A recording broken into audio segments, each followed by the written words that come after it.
Victor Alfredo Polay Campos, um dos mais importantes líderes terroristas ainda vivos, permanece recluso na base naval do Callao, um presídio de segurança máxima, onde um dia foram encarados os rostos mais sombrios do terror, como Abimael Guzmán, que permaneceu lá até o fim de seus dias. Infelizmente, Victor Polay pode não ter o mesmo destino, pois sua sentença de 35 anos só termina em 2026, quando poderá ser libertado. Mas será que o Estado peruano deveria permitir que um dos responsáveis por sua época mais sombria volte a andar por suas ruas? Neste vídeo, vou contar a história dele, do movimento revolucionário Tupac Amaru, e por que sua condenação deveria ser perpétua. Victor Polay Campos nasceu em 6 de abril de 1951 em El Callao e cresceu em uma família fortemente aprista. Seu pai, Victor Polay Risco, fundou o movimento revolucionário Tupac Amaru e participou dos anos mais difíceis da confrontação política, sempre em oposição aos governos da época. Eram tempos em que ser militante aprista era considerado um crime. Por causa disso, quando seu filho nasceu, Victor Polay Risco cumpria a pena na prisão do Fronton, na ilha de San Lorenzo. Não era a primeira nem seria a última vez que ficaria recluso em uma cela. Passou mais de 11 anos encarcerado e outros tantos sendo perseguido por seus ideais. A família de Polay Risco chegou ao Peru no início do século XX com a onda de imigrantes chineses. Seu pai era da China e sua mãe do Peru. Ele herdou os traços orientais de seu progenitor, mas carregava um coração profundamente peruano. Em Cusco conheceu seu futuro compadre. A companheira de vida, também aprista, Otília Campos, é filha de Alfredo Campos, um dos primeiros militantes do movimento revolucionário Tupac Amaru na região. Eles se casaram em 1948 e tiveram 4 filhos. No entanto, Otília ficaria praticamente sozinha com a tarefa de criá-los. Minha mãe era a âncora do lar, lembraria anos depois. Polay Campos, apesar de criá-lo sozinha, fez todo o possível para manter viva a lembrança de um pai ausente. Polay Risco passava longos períodos longe da família, seja por estar preso ou escondido, mas quando voltava para casa, tentava recuperar cada instante perdido. Levava seus filhos ao Teatro Badel para tomar sorvete, brincar nos parques e aproveitava cada momento para educá-los, introduzindo-os em conceitos como imperialismo, nacionalismo, democracia, industrialização, e os levava ao local do movimento revolucionário Tupac Amaru. Lá, o pequeno Victor passava as tardes ouvindo os longos e apaixonados discursos de Victor Raúl Haya de la Torre, no Peru. Quando tudo terminava, ele fazia fila com outras crianças da organização Chicos Apristas Peruanos, esperando sua vez de apertar a mão dele. Os domingos eram dias de leitura. A família se reunia em torno da mesa para ler obras de literatura e pensamento político.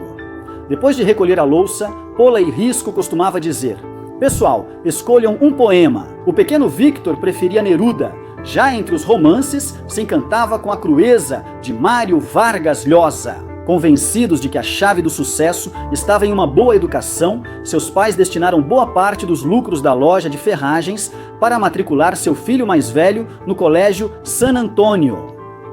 Administrado por padres marianistas, o sentimento católico marcou profundamente ele, tanto que por um tempo pensou em se tornar padre. Chegou até mesmo a ser coroinha. Ele se sentia atraído por missões religiosas que evangelizavam a selva ou lugares distantes, como África ou Ásia. Mas sua mãe não gostava dessas ideias. "Eu não criei meu filho para que ele seja padre", disse ela com firmeza. Então, ela decidiu tirá-lo do colégio católico e matriculá-lo na grande unidade escolar 2 de Maio, a maior instituição do Callao. Lá, Polay Campos juntou-se ao grupo de crianças escravos exploradores ou escoteiros, onde rapidamente tornou-se líder e exemplo. O jovem Victor Polay Campos passava os sábados em acampamentos e atividades de serviço comunitário. Além disso, ele evitava trabalhar na loja de ferragens, o que nunca gostou. No entanto, a militância aprista foi algo que ele abraçou com fervor. Essa herança política não demoraria a marcar seu destino. Depois de terminar o ensino médio em 1967, Polay entrou na Universidade Nacional do Callao para cursar Engenharia Mecânica e muito em breve foi eleito secretário-geral do Centro Federado de sua faculdade. Um ano depois, em 1968, passou a integrar a direção nacional do Comando Universitário Aprista e, em 1969, deu um passo ainda mais importante dentro do partido. Ele ingressou no Bureau de Conjunções do Movimento Revolucionário Tupac Amaru, grupo seleto de jovens que atuava com o líder Víctor Raúl Haya de la Torre. Testemunhas dizem que, por seu carisma e determinação, Polley Campos ficou conhecido como protegido de Víctor Raúl. Porém, ele não era o único que queria essa proximidade. Um dos seus concorrentes mais diretos era Alan Garcia, aquele jovem de verbo prodigioso e talento extraordinário para a oratória. Mas mais do que rivais, acabaram se tornando amigos. Entre eles nasceu uma relação de camaradagem que perduraria no tempo e deixaria sua marca em muitos momentos desta história. Se você está gostando do vídeo, convido você a deixar um like e se inscrever no canal. Com seu apoio, mais histórias como esta chegarão em breve.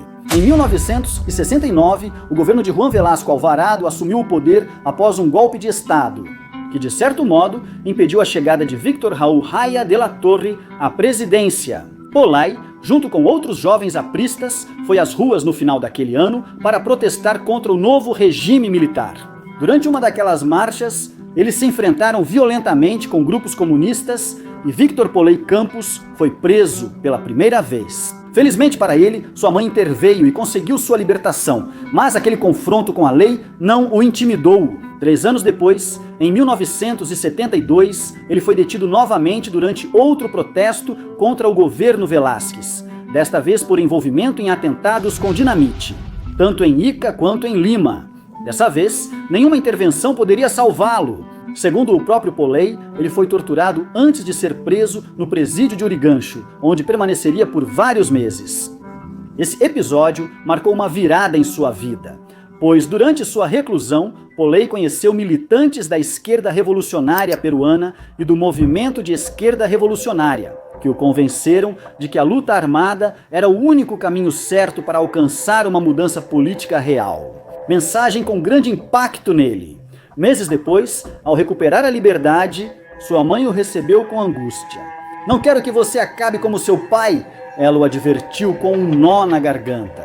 E sem lhe dar opção, decidiu comprar uma passagem para a Europa, acreditando que passar um tempo longe do país, até que o clima político se acalmasse, poderia afastá-lo dos riscos que já o cercavam. Na Europa, Polley estudaria sociologia na Universidade Sorbonne de Paris, onde dividiu apartamento com seu antigo camarada aprista, Alan Garcia Pérez. A convivência os tornou ainda mais próximos, unidos pela lembrança de uma juventude marcada pelo idealismo político. No entanto, Polley já estava no caminho de abandonar definitivamente o aprismo. Suas convicções estavam em plena transformação. Ainda assim, a amizade entre os dois os levou a fazer uma viagem como mochileiros pela Europa, trabalhando no que fosse para sobreviver. Durante as férias, eles percorreram vários países até chegarem a Genebra, Suíça, onde encontraram emprego na construção civil. Garcia despejava cimento em um cilindro, enquanto Polley o bombeava de baixo. No fim do verão, seus caminhos se separaram. Garcia voltou ao Peru para se firmar no movimento revolucionário Tupac Amaru, enquanto Polley ficou mais alguns anos em Paris, uma cidade que naquela época era a verdadeira meca do pensamento radical, um caldeirão de ideias revolucionárias que atraía ativistas do mundo todo. Muitos proeminentes esquerdistas peruanos também haviam encontrado refúgio na França, e Polley se juntou a eles em grupos de estudo marxistas. Lá, ele começou a se aprofundar na leitura dos grandes pensadores do socialismo: Marx, Lenin, Trotsky, Che Guevara e José Carlos Mariátegui. Essas obras ressoaram nele com uma força que os textos apristas jamais haviam conseguido. Foi então que ele se vinculou definitivamente com militantes do movimento de esquerda revolucionária. O movimento de esquerda revolucionária era um dos muitos partidos radicais que floresceram na América Latina após o triunfo da Revolução Cubana. Chile e Venezuela também criaram movimentos com o mesmo nome e espírito insurgente. Embora Polley continuasse admirando Haya de la Torre, sentia-se cada vez mais cativado pelo exemplo dos miristas. Agora, ele queria ser um revolucionário como eles, e isso era algo que o partido de seus pais jamais poderia apoiar. E nem eles. Quando sua mãe o visitou em Paris, em 1975, Victor confessou sua nova orientação política. E ela ficou devastada. Voltou para casa em El Callao. E quando contou a má notícia ao marido, os dois se deram as mãos e choraram, sem imaginar que o destino do filho deles seria ainda mais sombrio do que temiam. Eles depositaram grandes esperanças em Victor. Acreditavam que ele, e não Alan Garcia, seria o primeiro presidente aprista. Agora, eles precisavam aceitar uma realidade amarga. Seu filho passaria o resto da vida se escondendo e fugindo. E com sorte, não morreria jovem. A decisão de Victor Polay Campos rompeu de vez os laços com sua família. A partir daquele momento, eles passaram a pertencer a lados inimigos. Ele perdeu toda a comunicação com eles e qualquer tipo de apoio financeiro. Ainda assim, ele aceitou o desafio. Era 1974. Ele tinha 24 anos e havia ficado completamente sozinho, sem seus antigos amigos, sem seus pais e sem um lugar para chamar de lar. No mesmo ano, Velasco Alvarado foi deposto e Morales Bermúdez assumiu a presidência, revertendo boa parte das reformas progressistas anteriores. Com ele começou um período de crescente repressão contra toda forma de oposição. No movimento de esquerda revolucionária, Polay Campos decidiu enfrentar a ditadura, coordenando ativamente movimentos revolucionários continentais. Inclusive, viajou à Argentina como representante do movimento de esquerda revolucionária peruano para participar da Junta de Coordenação Revolucionária, uma aliança que integrava várias guerrilhas sul-americanas. O ERP argentino, Tupamaros uruguaios, Movimento de Esquerda Revolucionária chileno e Exército de Libertação Nacional boliviano. 3 anos depois, em 1978, Polay entrou para a Unidade Democrática Popular, facção ligada ao movimento de esquerda revolucionária, dedicada a usar todos os meios, inclusive ações armadas, para forçar uma mudança radical no país. Um ano depois, foi anunciada a convocação para uma Assembleia Constituinte. Uma nova Constituição seria redigida sob a liderança de Víctor Raúl Haya de la Torre. Mas o destino foi implacável. Nesse mesmo ano, 1979, o histórico líder aprista faleceria. E em maio de 1980, após 12 anos de ditadura militar, o Peru voltou às urnas. Fernando Belaúnde Terry foi novamente eleito presidente e o país celebrou seu retorno à democracia. Muitos peruanos consideraram aquela transição uma vitória da esquerda, fruto de seu constante ativismo diante do regime militar. O Partido Comunista do Peru conseguiu eleger alguns candidatos ao Congresso. Aproveitando esse impulso, um grupo de ativistas fundou a Esquerda Unida, uma coalizão que buscava integrar as múltiplas correntes progressistas do país. No entanto, nem todos compartilhavam o mesmo entusiasmo. Outros setores mais radicais viam a transição com aberta desconfiança. Embora reconhecessem a queda do governo militar como um avanço, insistiam na necessidade de mobilizar operários, camponeses e moradores das periferias em uma insurreição armada. O mais radical dos grupos opositores era, sem dúvida, Sendero Luminoso, a organização maoísta que naquele mesmo ano declarou guerra ao Estado peruano, empreendendo uma cruzada sangrenta para conquistar o poder pela via armada. Essa decisão marcaria o início de um dos capítulos mais cruéis e dolorosos da história do Peru. Victor Polay Campos, inspirado por esse caminho insurgente, queria seguir algo semelhante, mas com outro modelo. 2 meses após as ações do Sendero Luminoso, formou-se uma coalizão entre o Movimento de Esquerda Revolucionária, o Partido Socialista Revolucionário e outros grupos menores. Polay e vários dirigentes vindos do Movimento de Esquerda Revolucionária queriam manter o mesmo nome, convencidos de que a nova organização deveria continuar esse legado, mas os outros líderes rejeitaram a ideia. Se realmente vamos dar um salto para a luta armada, então a uma nova geração cabe um novo nome, argumentaram.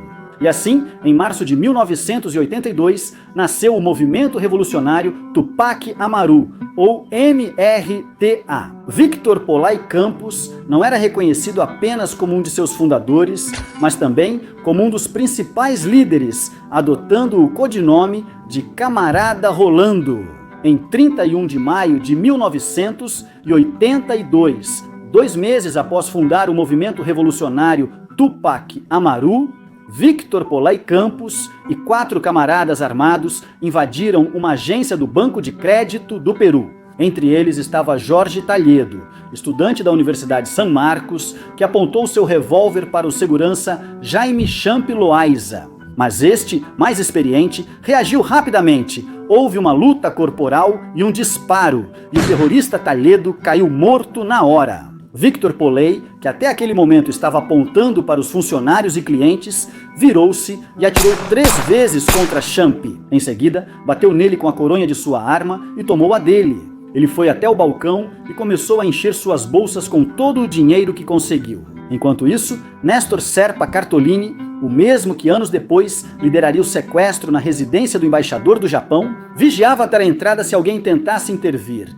Polley roubou mais de 10 milhões de sóis. E em questão de segundos, todos saíram correndo para a rua, onde um Fiat verde os esperava com o motor ligado, deixando para trás o corpo de Talhedo estendido no chão. Enquanto o veículo descia em alta velocidade pela rua Luiz Giribaldi, em La Victoria, uma patrulha policial iniciou a perseguição. Polley e seus comparsas responderam a tiros até desaparecerem no labirinto das ruas de Lima. Victor Polley Campos, o menino de pais apristas, aquele que um dia foi coroinha, havia cometido seu primeiro grande desastre. Esse assalto seria lembrado como a primeira ação armada do movimento revolucionário Tupac Amaru. É claro, Polley não se considerava de forma alguma um criminoso.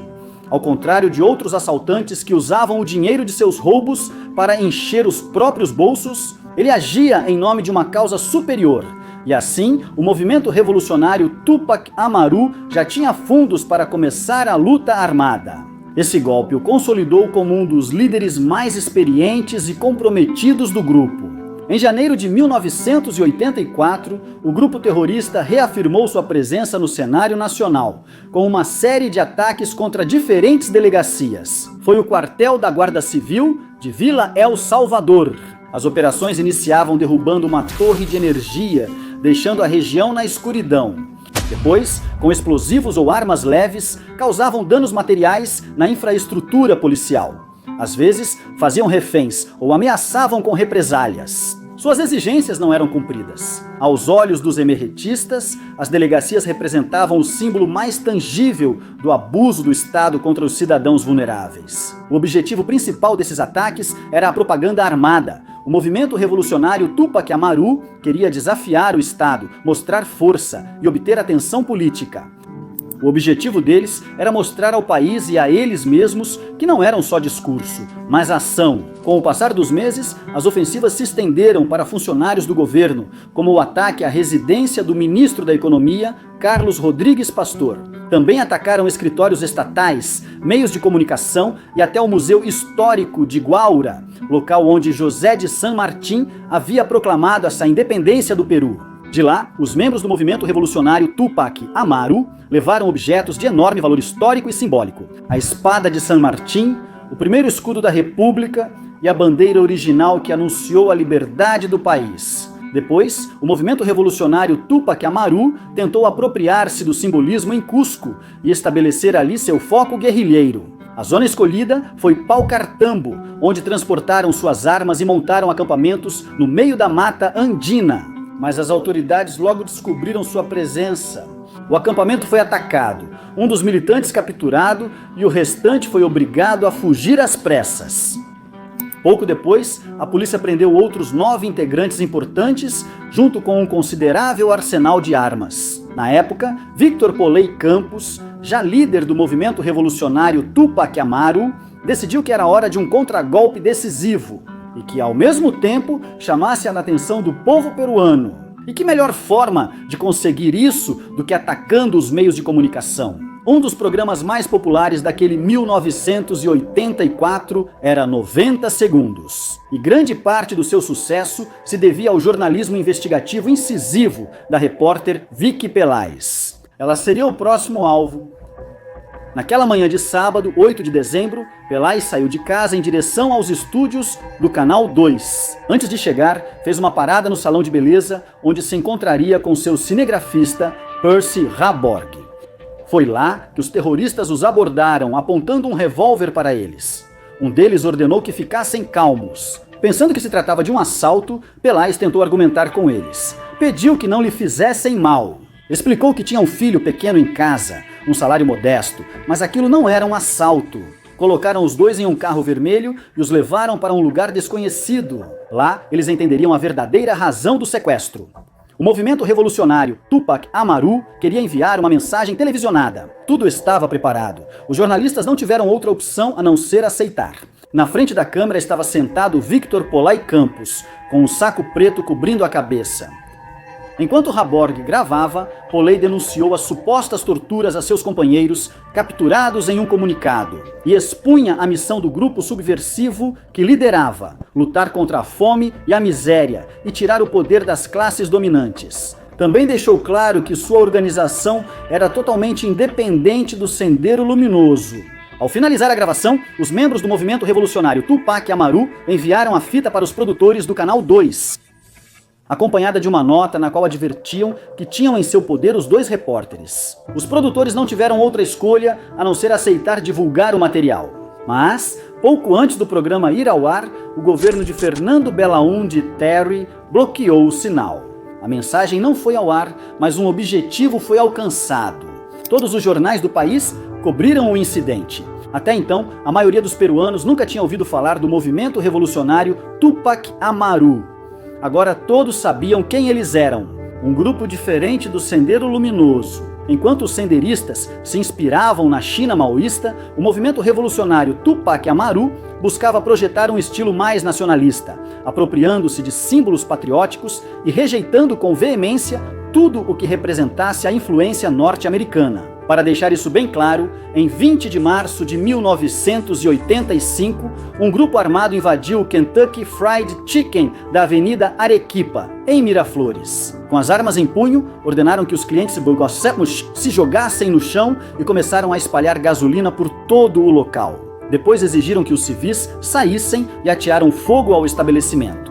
Os cozinheiros tiveram que escapar pelas janelas dos fundos. O de Miraflores foi o primeiro de 7 estabelecimentos do KFC incendiados naquela mesma noite. Para os emerretistas, o colonialismo yankee era a raiz da miséria do povo, o inimigo principal. E quem encarnava melhor esse símbolo do que o Coronel Sanders, emblema do capitalismo norte-americano? Além disso, o ataque tinha uma carga política adicional. O sobrinho do presidente Belaúnde era proprietário de 3 das franquias incendiadas. Mas essa perseguição não parou por aí. No mês seguinte, atacaram os escritórios da Diners Club e Kodak. Pouco depois, novas explosões abalaram o Instituto de Inglês Britânico, a loja Sears de San Isidro, as agências do Banco Continental e do Banco Vice. Inclusive, a residência do embaixador dos Estados Unidos foi atingida por essa onda de violência.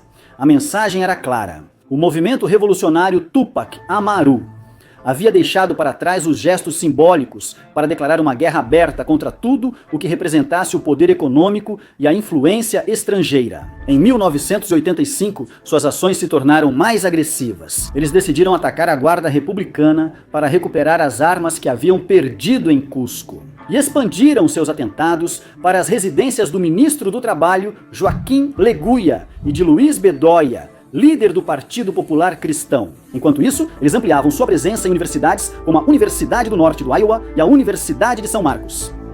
E expandiram sua influência para mercados e escolas, com o objetivo de ampliar sua rede de doutrinação e propaganda. No dia 12 de julho, atacaram simultaneamente 7 postos policiais. E no dia 25, usaram pela primeira vez um carro-bomba para atentar contra o Ministério do Interior. 3 dias depois, em 28 de julho de 1985, Alan Garcia Pérez, antigo amigo de Victor Polay Campos, assumiu a presidência do Peru. 2 semanas depois, em 15 de agosto, Polay concedeu uma coletiva de imprensa na qual anunciou uma trégua com o governo. O movimento revolucionário Tupac Amaru afirmou que, como a Aliança Popular Revolucionária Americana chegou ao poder pela vontade popular, suspenderia temporariamente suas ações armadas contra o Estado. A trégua fazia parte de uma estratégia mais profunda.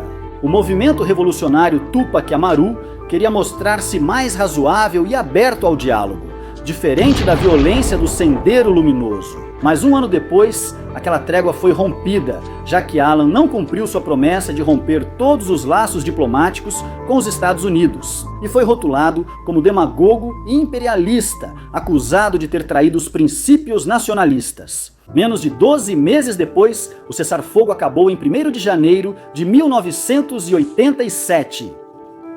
Victor Polay Campos mandou explodir a prefeitura de Chorrillos e atirar nos guardas do escritório do Júri Provisório de Eleições. Cada alvo tinha valor simbólico.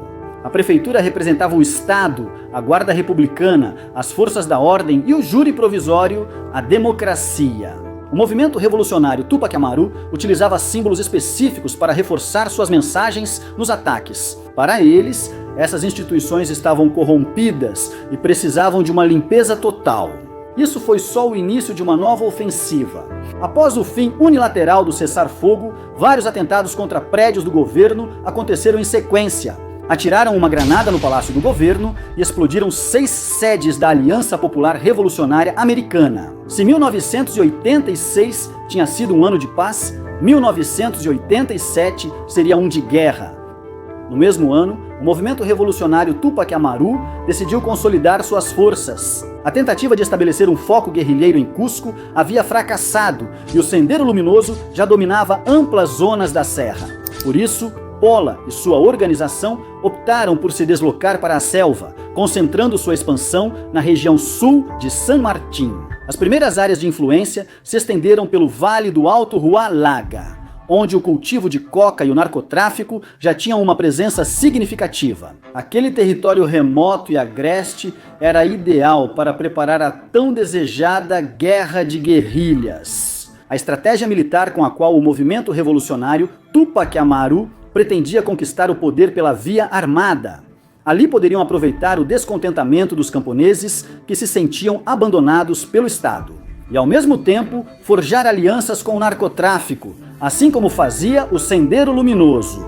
Com o passar dos meses, o movimento revolucionário Tupac Amaru foi expandindo sua sombra sobre a selva peruana, multiplicando seu poder. Com esse crescimento, o Comitê Central decidiu que era hora de ampliar as receitas do movimento.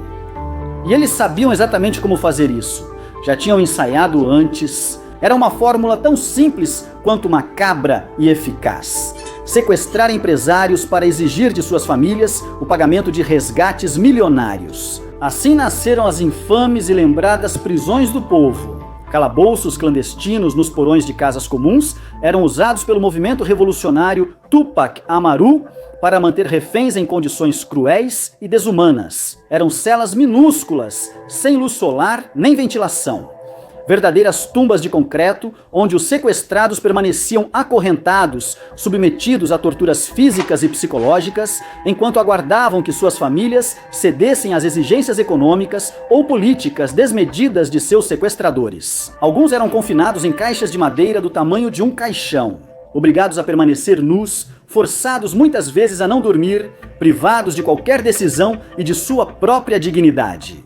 Sua ração mais comum consistia em um prato de arroz frio ou em um pedaço de pão endurecido, o estritamente necessário para mantê-los vivos.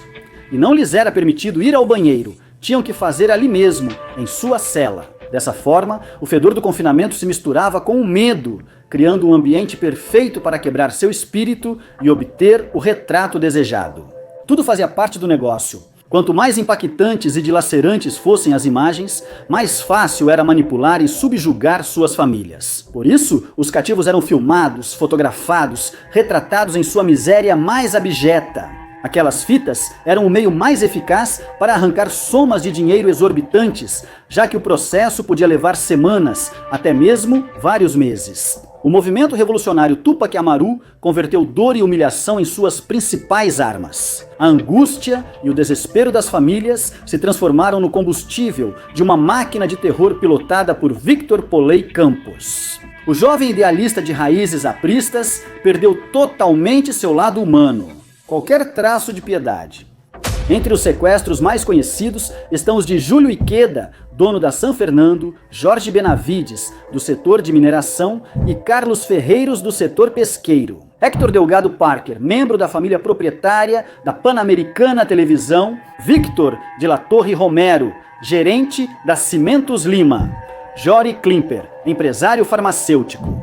Pedro Migazato, do ramo de vidros. E Raul Iraoka Torres, filho do proprietário da rede de lojas Iraoka. A lista é muito mais extensa e os valores são semelhantes, mas acima de tudo, escondem detalhes impactantes que não posso revelar por aqui. Por isso, farei isso detalhadamente e de forma exclusiva na seção Premium do canal. Se quiser assistir O Negócio da Dor, os sequestros mais cruéis do movimento revolucionário Tupac Amaru e outros 6 vídeos inéditos, além de apoiar o canal para que venham mais histórias como esta, eu te convido a se juntar a essa comunidade e aproveitar todos os seus benefícios. Se estiver gostando do vídeo, inscreva-se e deixe seu like. Além dos sequestros, os emerretistas transformaram a selva peruana em um verdadeiro campo de guerra e propaganda, sempre utilizando a simbologia revolucionária como arma ideológica. Em 8 de outubro de 1987, ao se completarem 20 anos da morte de Che Guevara, o movimento revolucionário Tupac Amaru decidiu homenageá-lo à sua maneira. Eles interceptaram caminhões, depois tomaram a delegacia de Calabozos, em Lamas, San Martín, forçando os oficiais a se renderem sem resistência. Depois, distribuíram à população os alimentos dos caminhões confiscados, tentando conquistar apoio popular e reforçar a imagem de justiceiros sociais. E funcionou. Ao final do dia, Victor Polay Campos fez um comício diante de uma multidão satisfeita. Com voz firme, anunciou que a guerra de guerrilhas havia voltado. O próximo passo era atacar em uma cidade maior. Polay concentrou-se em Huangrui, cidade com mais de 25 mil habitantes e frequentes denúncias de abuso policial. Parecia o cenário perfeito. Então, em 6 de novembro de 1987, o movimento revolucionário Tupac Amaru executou uma ofensiva coordenada. Tomaram as 3 delegacias, o aeroporto e a companhia telefônica. Uma vez assegurado o local, Polay pegou um megafone e se dirigiu ao povo. Seu discurso inflamou os ânimos. Naquele dia, recrutou centenas de novos voluntários para as fileiras emerretistas. A gravidade do fato chamou a atenção do governo. Alan Garcia se posicionou pela primeira vez contra o movimento revolucionário Tupac Amaru, exigindo em mensagem à nação sua desmobilização e a entrega imediata das armas. Poucos dias depois, em 10 de novembro, declarou estado de emergência em San Martín.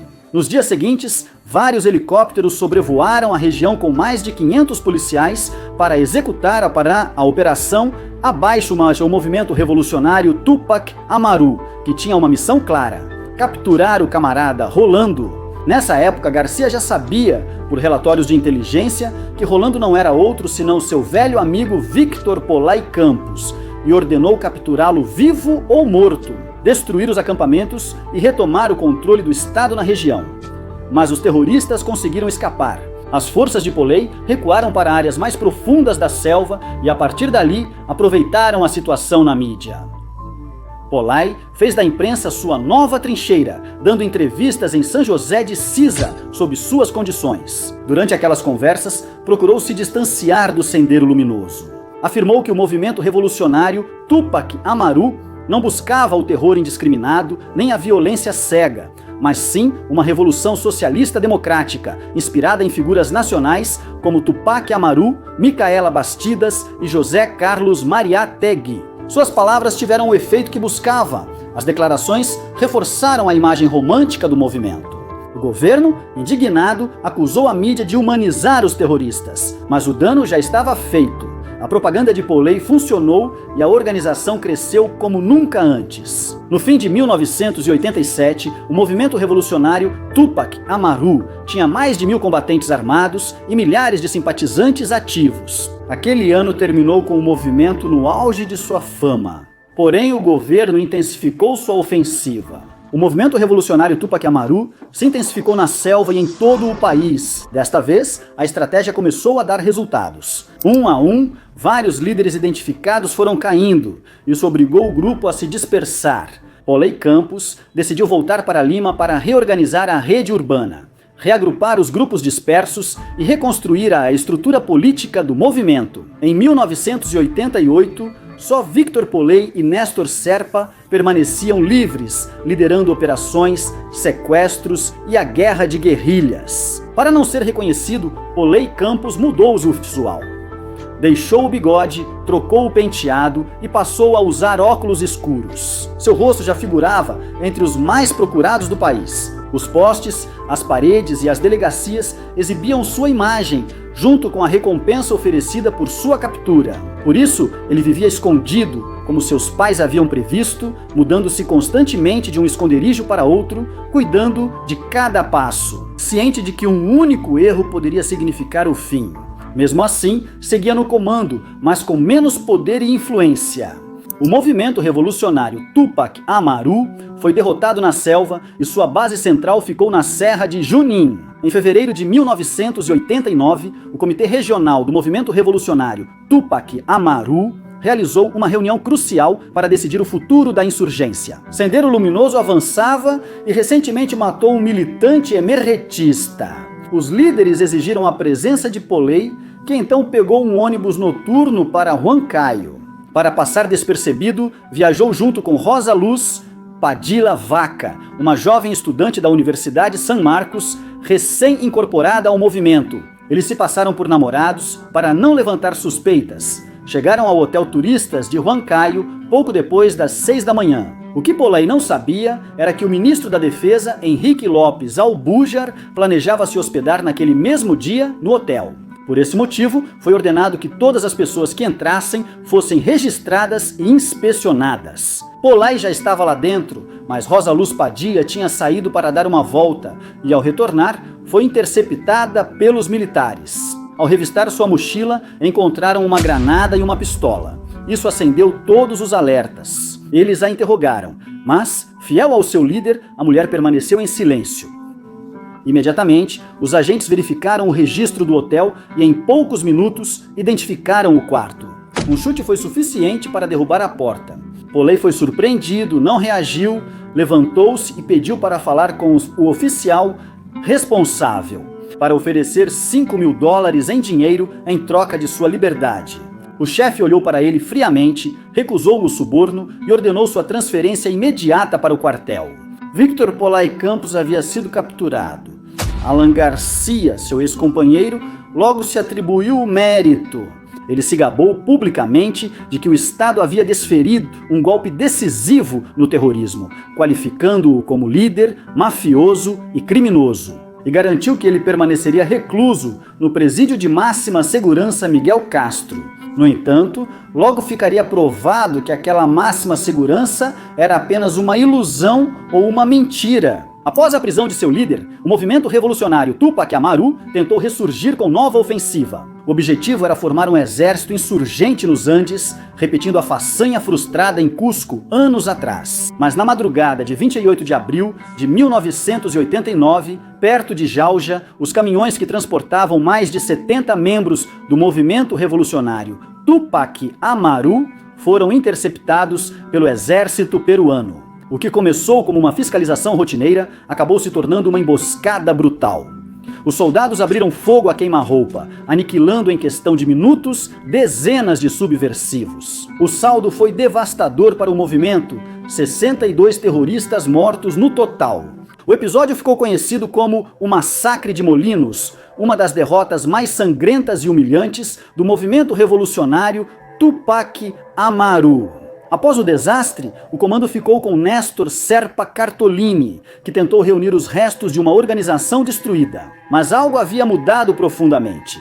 O movimento revolucionário Tupac Amaru já não falava apenas em libertar o povo, mas também em vingança. O massacre de Molinos gerou ódio entre suas fileiras, e a resposta foi igualmente sangrenta. Na noite de 31 de maio de 1989, um grupo armado invadiu a boate Las Gardenias, em Tarapoto. Separaram 8 pessoas que consideravam indesejáveis, homossexuais e pessoas transgênero. Eles foram obrigados a sair do local e executados na rua, sem piedade, diante do silêncio de uma cidade aterrorizada. Aquelas vítimas não haviam cometido nenhum crime, nem sequer uma provocação. foram assassinadas simplesmente porque os emerretistas as consideravam imorais e porque precisavam de uma vingança que chamasse a atenção. Depois do massacre de Tarapoto, os terroristas se embrenharam na selva de Oxapampa, entrando em territórios pertencentes ao povo Axaninca. No começo, foram recebidos com cautela por Alejandro Calderón, um dos líderes indígenas mais respeitados que tentou manter uma relação pacífica, mas a arrogância e o racismo dos chefes emerretistas logo destruíram qualquer possibilidade de entendimento. Então Calderón decidiu expulsá-los de seu território. Em resposta, o movimento revolucionário Túpac Amaru os sequestrou e assassinou. Em dezembro daquele ano, seu filho Alcides Calderón, estudante em Lima, voltou decidido a vingar a morte de seu pai. Reuniu mais de 400 guerreiros axanincas e declarou guerra aberta contra os terroristas. Armados com facões, lanças e flechas envenenadas, os locais percorreram a selva caçando os emerretistas um por um até expulsá-los de seu território ancestral. O movimento revolucionário Túpac Amaru começava a perder não só seus membros mais experientes, mas também a ideologia que nos anos 80 lhe trouxe simpatia e o diferenciava do Sendero Luminoso. Essa imagem foi definitivamente destruída em 9 de janeiro de 1990, quando decidiram assassinar o ex-ministro Henrique López Albújar, símbolo da ofensiva militar contra o movimento, responsável pela captura de Victor Polay Campos e pelo massacre de Molinos. Neste ponto, o movimento revolucionário Túpac Amaru já não se diferenciava do Sendero Luminoso. Eles haviam perdido completamente a causa e só restava a violência. Enquanto tudo isso acontecia, Victor Polay Campos passava os dias lendo, escrevendo e contemplando. De sua cela, no presídio de Canto Grande, uma imagem de Túpac Amaru pendurada em frente à sua cama. Foi dali que ele começou a desenvolver a ideia que o transformaria em lenda. Com Néstor Serpa e Peter Cárdenas, ele criou um plano audacioso e impossível. Cavar um túnel desde o exterior até o bloco onde estavam presos os militantes do movimento revolucionário Túpac Amaru. Para isso, compraram uma casa precária a 300 metros da prisão, usando como fachada um suposto casal de recém-casados. Durante mais de um ano, equipes de 20 operários trabalharam dia e noite debaixo da terra, revezando-se em absoluto silêncio. O túnel deveria ter 332 metros de comprimento e 15 metros de profundidade, com um projeto tão preciso que permitisse a passagem de 2 homens ao mesmo tempo. Era uma verdadeira façanha de engenharia artesanal. Em meados de 1990, as escavações entraram em sua fase final. A Copa do Mundo de Futebol da Itália 90 desempenhou um papel inesperado. Enquanto todos se entretinham com os jogos, os trabalhadores do túnel aproveitaram a distração geral para acelerar o ritmo. No dia 9 de julho de 1990, poucas horas após a final entre Argentina e Alemanha, os emerretistas romperam a última parede e viram a luz. Eles tinham chegado. Foram retiradas mais de 950 toneladas de terra para abrir caminho à fuga de Victor Polay Campos e outros 47 membros do movimento revolucionário Túpac Amaru. A imprensa batizou aquele episódio vergonhoso como a fuga do século.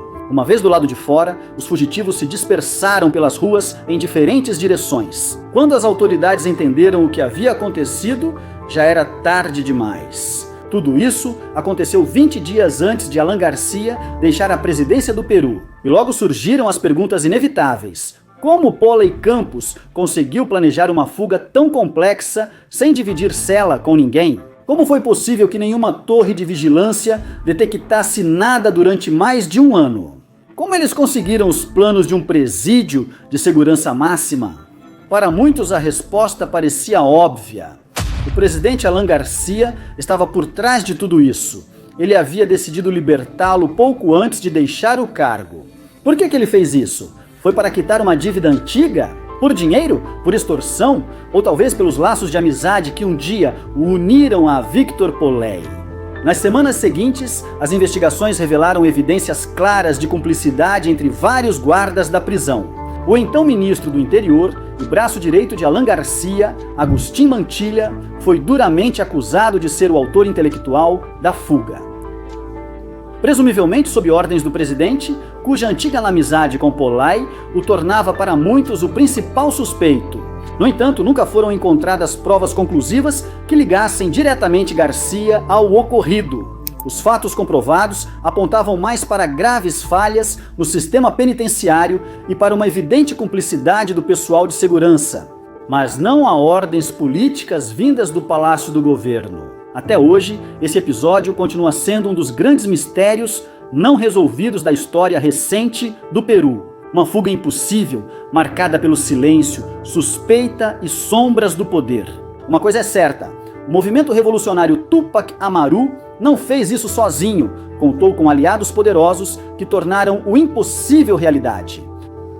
Após a fuga impecável, sem feridos, o movimento revolucionário Tupac Amaru teve seu auge. Victor Polay Campos virou um mito, símbolo de astúcia, rebeldia e desafio contra um Estado que naquela época despertava uma enorme desaprovação. Mas um novo governo estava prestes a assumir o poder e era hora de colocá-lo à prova. O recém-eleito presidente Alberto Fujimori parecia um homem pacífico, um tanto ingênuo e fácil de manipular.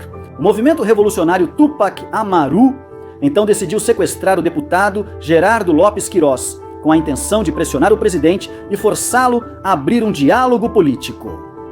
Perceberam rapidamente que Fujimori não cederia. Ao contrário do que haviam calculado, o novo governo respondeu com uma perseguição implacável contra o terrorismo. Isso obrigou Polay a se esconder e, segundo alguns relatos, a se refugiar no exterior por quase um ano, buscando apoio internacional, enquanto ainda sonhava com um processo de negociação. Mas o autogolpe de 1992 sepultou definitivamente aquela esperança. O governo de Alberto Fujimori e Vladimir Montesinos havia consolidado um poder absoluto. Polay sentia um medo profundo de ser capturado novamente, mas seu temor de perder o controle do movimento revolucionário Tupac Amaru por completo era ainda maior. Por isso, decidiu retornar clandestinamente ao Peru. Ele havia mudado de aparência, deixou o cabelo crescer e engordou de propósito. Além disso, construiu uma nova identidade. Seu nome agora era Oscar Fausto Wilson Trujillo. Mas ao chegar a Lima, ele se deparou com um panorama desolador, pior do que imaginava. As estruturas do movimento revolucionário Tupac Amaru estavam destruídas. A desconfiança interna reinava e ele sentia que a polícia estava mais perto do que nunca. Mesmo sabendo, cometeu um erro fatal dias após seu retorno. Na noite de 9 de junho de 1992, ele foi ao Joyce Grill, um café em San Borja, para se reunir com alguns camaradas e tomar decisões importantes. Chegou antes de todos, sentou-se em uma mesa afastada e pediu um café. Pouco depois, um homem amigável se aproximou e perguntou: "Olá, Chino, o que faz aqui?" Polay olhou para cima. Nunca vira aquele homem antes. O olhar fixo daquele homem e o brilho em seus olhos foram suficientes para entender tudo. "A Dincote, já me ferrei", disse em voz baixa. Não ofereceu resistência. 2 dias depois, apareceu escoltado por agentes diante das câmeras, já com o tom desafiador de volta. "As causas humanas são invencíveis. O povo vencerá. Viva o movimento revolucionário Tupac Amaru", com ar soberbo e olhar altivo. Como a grande maioria dos terroristas, ao ser capturado, Polay dava seu destino como selado. Desta vez não haveria túneis nem fugas. Em 1993, um tribunal sem rosto condenou Victor Polay Campos à prisão perpétua por crimes de terrorismo e traição à pátria. As condições do encarceramento inicial foram muito rigorosas. Durante um tempo, ele foi transferido para a gelada prisão de Yanamayo, em Puno, até que finalmente foi recolhido de maneira permanente na base naval do Callao. Em 1997, o Comitê de Direitos Humanos da Organização das Nações Unidas analisou seu caso e concluiu que durante seu julgamento e detenção, seus direitos fundamentais haviam sido violados. Como consequência, nos anos seguintes, a sentença inicial foi revisada pelos tribunais peruanos. Em 2001, após a queda do regime de Fujimori e durante o governo de Alejandro Toledo, o Tribunal Constitucional do Peru anulou a condenação anterior por traição à pátria, abrindo caminho para um novo processo judicial. Finalmente, em 2006, Polay foi condenado a 32 anos de prisão pena que mais tarde seria aumentada para 35 anos. Por sua participação em múltiplos atos terroristas cometidos entre o final dos anos 80 e o início dos anos 90. Durante todos esses anos, Polley não deixou de apresentar recursos de amparo e ações contra o Estado peruano, alegando ter sido torturado e mantido em condições desumanas. Paradoxalmente, o mesmo homem que comandou as mais atrozes humilhações e torturas contra suas vítimas, hoje exige uma indenização milionária pelo suposto maltrato recebido após sua captura. Como quase todos os terroristas encarcerados, Victor Polley Campos não demonstrou o menor sinal de arrependimento pelos crimes cometidos, nem pela dor causada a milhares de peruanos. Ainda assim, em 2022, a Comissão Interamericana de Direitos Humanos declarou admissível sua petição contra o Estado peruano. Mas não devemos esquecer que durante os anos em que Victor Polley Campos foi seu principal líder, o movimento revolucionário Tupac Amaru cometeu mais de 1.200 violações aos direitos humanos, o que representa aproximadamente 1,8% do total de crimes cometidos durante os anos de terrorismo no Peru. Embora esse percentual possa parecer pequeno, diante da devastação causada pelo Sendero Luminoso, seus atos, igualmente brutais, foram responsáveis por mais de 1.000 assassinatos, entre eles civis, autoridades, policiais e empresários. Seus métodos incluíam sequestros prolongados, nos quais suas vítimas foram torturadas com extrema crueldade. Dentro das temidas prisões do povo, utilizadas como um meio para obter dinheiro através do sofrimento. Também perpetraram assaltos a bancos e outras empresas, atos que justificavam sob o eufemismo de expropriações revolucionárias. Mas o certo é que por trás de cada golpe, de cada explosão e de cada morte, não havia justiça nem revolução, só ambição, ressentimento e fanatismo. Essa obsessão os levou a executar mais de 200 atentados contra a infraestrutura pública e privada. Torres de transmissão elétrica, oleodutos, delegacias, sedes judiciais e estabelecimentos comerciais, provocando milhões de dólares em perdas materiais. E um país cada vez mais ferido. Ainda hoje, muitos consideram que Victor Polley Campos é um preso político, mas a verdade é que ele não passa de um criminoso. Um dos assassinos e torturadores mais impiedosos que a história do Peru já conheceu. Um ser perverso, disfarçado de idealista, amparado em discursos vazios, carentes de fundamento, enfeitados com símbolos e palavras de ordem, para tentar dar sentido a algo que não tinha absolutamente nenhum. Sob seu comando, o movimento revolucionário Tupac Amaru mergulhou o país em anos de atraso, medo e dor. É por isso que penso que Victor Polley Campos deveria permanecer atrás das grades pelo resto dos anos que lhe restam de vida. E ainda assim, não seria suficiente para pagar por todo o dano que causou. É verdade que seu semelhante, Abimael Guzmán, deixou uma marca ainda mais sangrenta, mas essa comparação não o absolve de também ter sido um verdadeiro monstro. O movimento revolucionário Tupac Amaru foi se enfraquecendo gradualmente, desmoronando diante da perseguição, derrota e falta de direção. Sua última tentativa desesperada de ressurgir e libertar os seus aconteceu em 1996 com a tomada da residência do embaixador do Japão. Uma história que já está há mais de um ano neste canal e que já ultrapassa 1,7 milhão de visualizações. Te convido a assistir e conhecer o desfecho dessa história, mas acima de tudo, a nunca esquecer quem foram essas pessoas e todo o mal que fizeram ao país. Essa é a melhor forma de evitar que um dia voltem a aparecer. Se gostou da história, compartilhe com amigos e familiares que precisam conhecê-la ou relembrar. No canal você poderá encontrar outras como esta que também podem te agradar. Não se esqueça de se inscrever e deixar um like. Nos vemos na próxima história. Tchau!